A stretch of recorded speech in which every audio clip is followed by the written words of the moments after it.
আসসালামু আলাইকুম ওরহমতুল্লাহি অবরাকাতু। আগে এই ভিডিওটা দেখেন। সোশ্যাল মিডিয়া তোলপাড় একটি মর্মান্তিক হত্যাকাণ্ডের ভিডিওতে দেখা যায় পাথর দিয়ে একজন মানুষকে নির্মমভাবে হত্যা করা হচ্ছে। সোহাগ নামের এক ছেলে বাংলাদেশ, তাকে নির্মমভাবে হত্যা করা হয়েছে। হত্যা করার কারণ চাঁদা নেওয়ার জন্য যখন তার কাছে এসেছিল 2 লক্ষ টাকা তার কাছে দাবি করেছিল, এবং সেই চাঁদাকারীর চাঁদা না দেওয়ার কারণে তাকে নির্মমভাবে দিন দুপুরে তাকে পাথর নিক্ষেপ করে তাকে হত্যা করা হয়েছে। কিন্তু এরকম মানুষের প্রতি জুলুম, মানুষের প্রতি অত্যাচার, মানুষের প্রতি অনাচার আর কতদিন চলবে? এইরকমভাবে একের পর এক, দিনের পর দিন মানুষকে হত্যা করে যাচ্ছে, মানুষের প্রতি অত্যাচার করেই যাচ্ছে।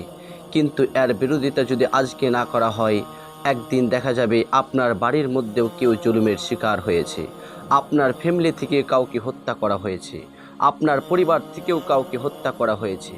সেই দিন আপনি কি আওয়াজ তুলবেন? এর বিরোধিতা আমাদেরকে এখনই করতে হবে। কারণ আজকে যদি আপনারা এর বিরোধিতা না করেন, তাহলে একদিন একটা সময় আসবে যে আপনার গ্রাম প্রতিবেশী থেকেও কেউ এইভাবে হত্যা করে এই দুনিয়া থেকে বিদায় হয়ে চলে যাবে। তার জন্য আমাদের একটাই কথা, একটাই আওয়াজ আমাদেরকে এখন তুলতে হবে।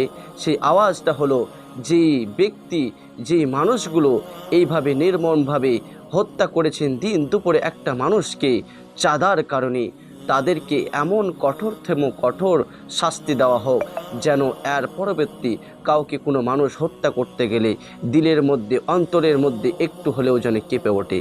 তারা যেন এইরকম নির্মমভাবে কাউকে কখনো হত্যা করার সাহস এই বুকের মধ্যে তাদের না আসে। কেননা যেই ছেলেটা আজকে এই দুনিয়ার বুক থেকে বিদায় নিয়ে চলে গেল, যেই ছেলেটাকে আজকে এত নির্মমভাবে, এত কষ্টদায়কভাবে হত্যা করে দুনিয়া থেকে বিদায় করে দিলেন, তার ফ্যামিলির মধ্যে তার স্ত্রী ছিল, তার ফ্যামিলির মধ্যে তার মা বাবা ছিল, তার ফ্যামিলির মধ্যে তার সন্ততিরা ছিল। আজকে কি এইরকম সোহাগ কি আনে দিতে পারবে?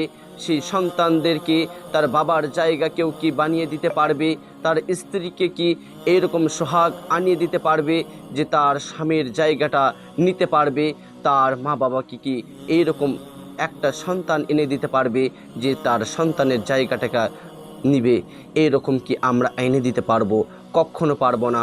তার জন্য আমাদের এখনই আওয়াজ তুলতে হবে, এর পরবর্তী এরকম নির্মমভাবে কাউকে কেউ যেন হত্যা করার সাহস না পায়।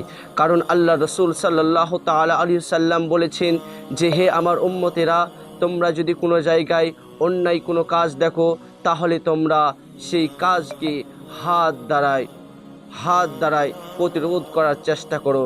যদি হাত দ্বারায় প্রতিরোধ করার চেষ্টা না করতে পারো, তাহলে তোমরা তাকে জবান দিয়ে তাকে প্রতিরোধ করার চেষ্টা করো।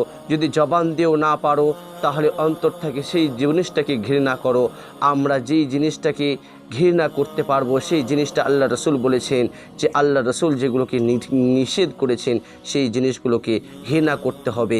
এবং যেই কাজটা করেছে, নির্মমভাবে হত্যা করেছে, একজনকে হত্যা করা মানে একটা পুরো জাতিকে হত্যা করা, আর আমরা সেই হত্যা করাকে কখনো মেনে নিতে পারি না।